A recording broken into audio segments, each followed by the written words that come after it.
Good morning, children. Today in Social Science in Geography in class 9, we will continue the lesson Physical Features of India. Now, just to recall that we talked about the major physiographic divisions, that is the Himalayan mountains, the northern plains, the Peninsula Plateau, the Indian desert, the coastal plains and the islands. So if we see this in the form of the map, first of all, we see that these are the three parallel ranges of the Himalayas. Then this is where we have the northern plain, we have the great Indian desert, then we have the Deccan Plateau, the coastal plains and the islands. So first of all, we'll take up the Himalayan mountains. So we see that the Himalayas are fold mountains which stretch over the northern borders of India. They form an arc which covers a distance of about 2,400 kilometers. Their width varies from 400 kilometers in Kashmir to 150 kilometers in Arunachal Pradesh. These mountain ranges run in west-east direction from the Indus to the Brahmaputra river. The altitudinal variations are greater in the eastern half than those in the western half. Now, the Himalayas consist of three parallel ranges. Which are these? And these are, number one, we have the Great or Inner Himalayas or the Himadri. Then we have Himachal or Lesser Himalayas, that is south of Himadri. And third is the Shivaliks, which forms the outermost layer of the Himalayas. So we have the Himalayas consist of three parallel ranges, that is the Great Himalayas or Inner Himalayas or the Himadri. Second is Himachal or Lesser Himalaya, that is south of Himadri, and third is the Shivaliks, which is the outermost layer of the Himalayas. Now first of all, we'll discuss Himadri, the Great Himalayas or the Inner Himalayas. Now this is the most continuous range of the Himalayas with an average height of about 6,000 meters. It contains all prominent peaks, that is important peaks, that is Mount Everest, Kanchenjunga.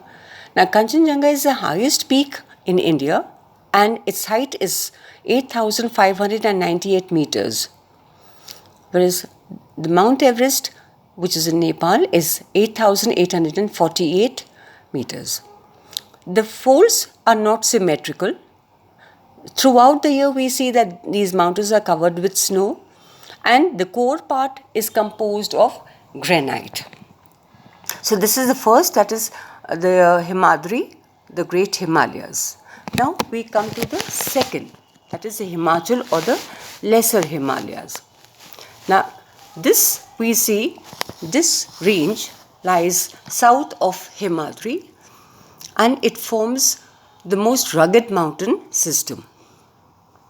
It is composed of highly compressed rocks with height between 3,700 meters to 4,500 meters, and average width is 50 kilometers. There are many prominent ranges that can be found out here, like Pir Panjal is there, Dhauladhar is there, Mahabharat are some of the prominent ones. Pir Panjal forms the longest and the most important range, and the famous valley of Kashmir, Kangra and Kullu Valley in Himachal Pradesh here.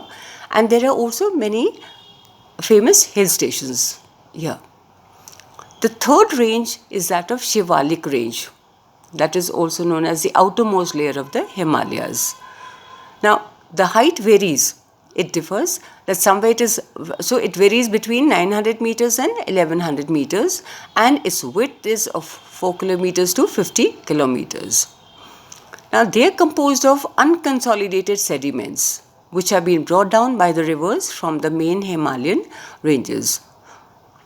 These valleys are covered with thick gravel and alluvium. The longitudinal valleys lying between Lesser Himalayas and Shivaliks are known as dunes, and famous among these are Dehradun, Kotli Dun and Patli Dun. Now there are also regional division of Himalayas, that is Punjab, Kumaon and Assam Himalayas. These are divided on the basis of regions from west to east. These divisions have been demarcated by river valleys. Part of Himalayas lying between Indus and Satluj, known as Punjab Himalaya, regionally known as Kashmir Himachal Himalaya, west to east. Then we have Kumaon Himalayas, which are lying between Satluj and Kali rivers, and Assam Himalayas between Tista and Dehang rivers. Then we have the Purvanchal or eastern range. The Brahmaputra marks the easternmost boundary of the Himalayas, and beyond the Dehang Gorge this range turns south along the northeastern boundary of India.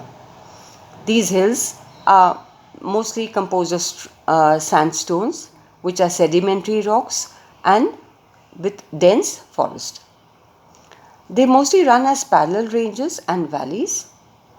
Here they are called as Purvanchal or the eastern hills, and include Patkai Hills, Naga Hills, Manipur Hills and Mizo Hills. So this is what we have, the Purvanchal or the eastern range.